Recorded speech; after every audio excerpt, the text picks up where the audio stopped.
আসসালামু আলাইকুম সুপ্রিয় শিক্ষার্থী। সপ্তম শ্রেণীর যারা আমরা পরীক্ষা ইতিমধ্যে অনেক দূর শেষ করেছি। তো তাদের জন্য অনেকের মধ্যে একটা কোয়েশ্চেন হতে পারে যে স্যার আমরা কিভাবে বন্ধুখাতা বানাবো? আমরা বন্ধুখাতা কিভাবে বানাতে পারি? তাদের জন্য আসলে ভিডিওটা বা আপনি সপ্তম শ্রেণী বা অষ্টম শ্রেণীর যেকোনো শ্রেণী হন না কেন জাস্ট এই আইডিয়াটা শেয়ার করে কিন্তু আপনি বন্ধুখাতা বানায় ফেলতে পারেন। ওকে? তো আপনি এখানে কভার পেজটা এভাবে দিতে পারেন যে বন্ধু খাতা। এটা দিয়ে বিভিন্ন কালার করতে পারেন এখানে। আবার আপনার নামটা এখানে দিবেন। হ্যাঁ? তারপরে এখানে আপনার সেশনের যে রোলটা এখানে আবার শ্রেণীটা দিতেন এবং শাখাকে আপনার স্কুলে যদি অনেক স্টুডেন্ট থাকে ক শাখা খ শাখা এভাবে থাকে কিন্তু শাপলা শাখা তো শাখার নামটা এখানে লিখবেন এটা হচ্ছে আপনার ইনিশিয়াল ধাপ মানে প্রথম স্টেজ আর কি বন্ধু খাতা বানানোর জন্য এরপরে করবেন কি আপনার যে বাংলা বইটা আছে বা সমাজবিজ্ঞান বইটা যা আছে না এই বই থেকে এরকম একটা আমাদের চিত্র নিজের মতো করে আর্ট করবেন সবার আমি ছাত্র তারপরে লেখকের নাম লিখবেন একটু স্টাইল করে এভাবে লিখবেন আর কি ওকে এই যে ছবিগুলো আর্ট করবেন আর কি সুন্দর করে করে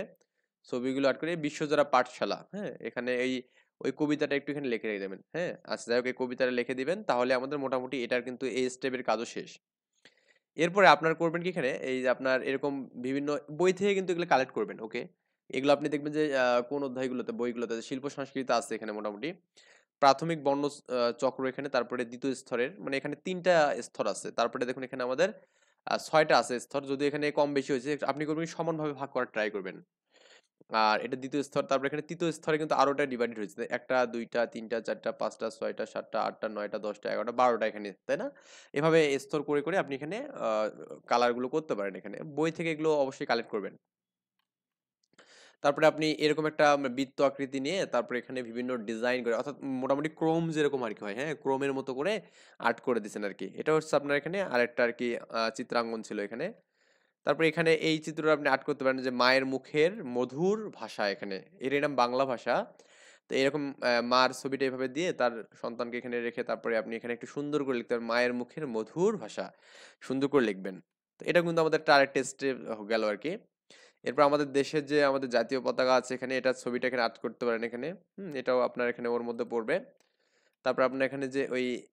সে এক মজার খেলা এই খেলাটা বইয়ে কিন্তু দেওয়া আছে আপনার দেখবেন যে এটা এখানে এভাবে আর্ট করে করে করতে পারবেন এখানে তারপরে আপনি এই যে এই বিভিন্ন ফন্টে লেখাগুলো লিখবেন যে আমার সোনার বাংলা আমি তোমায় ভালোবাসি আমার মানে বিভিন্ন ফন্ট এখানে একটা ফন্ট মানে আলাদা আলাদা ফন্ট থেকে মানে আপনি লেখাগুলো লিখতে পারেন এখানে ওকে অনেকগুলো ফন্টের সাইজ টাইজ আছে এখানে